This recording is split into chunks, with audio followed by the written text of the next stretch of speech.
হরে কৃষ্ণ। ওম নমো ভগবতে বাসুদেবায়। ওম নমো ভগবতে বাসুদেবায়। ওম নমো ভগবতে বাসুদেবায়। শ্রীমদ্ ভাগবত তৃতীয় স্কন্দ স্থানম সৃষ্টি স্থিতি বিংশতি অধ্যায় মৈত্রেয় বিদুর সংবাদ। শ্লোক 41।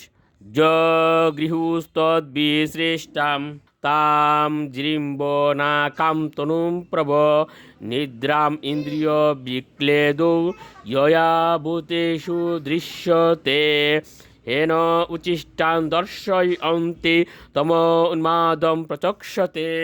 অনুবাদ: জীবের স্রষ্টা ব্রহ্মা জৃম্বন রূপ শরীর ত্যাগ করলে ভূত ও পিশাচেরা সেই শরীর গ্রহণ করল।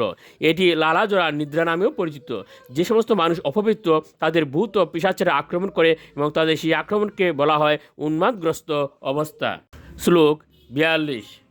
ঊর্জসন্তম উন্নমান আত্মানম ভগবানজ সাধ্যান গণান পিতৃগণান পরুক্ষেনা সৃজৎ প্রভু।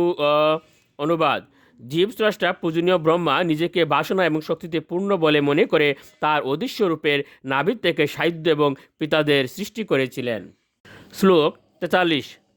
ত আত্মস্বর্গম তম কায়ম পিতর প্রতিপেদিরে সাধ্যে বশ্চ পিতৃবশ্চ কবয় ইয়দ বিতন্নতে। অনুবাদ: পিতৃগণ তাদের অস্তিত্বের উৎস সেই অদৃশ্য শরীর গ্রহণ করেছিলেন। সেই অদৃশ্য শরীরের মাধ্যমে কর্মমার্গে পণ্ডিত ব্যক্তিরা সাহিত্য এবং পিতৃদের পরলোকগত পূর্বপুরুষদের শ্রাদ্ধ উপলক্ষে পিণ্ডদান করে। শ্লোক 44। সিদ্ধান বিদ্যা দরাংশ্চৈব তিরুদানেষু অসৃজৎ তৈব অদদাতম আত্মানম অন্তর্ধান আক্কাম অদ্ভুতম।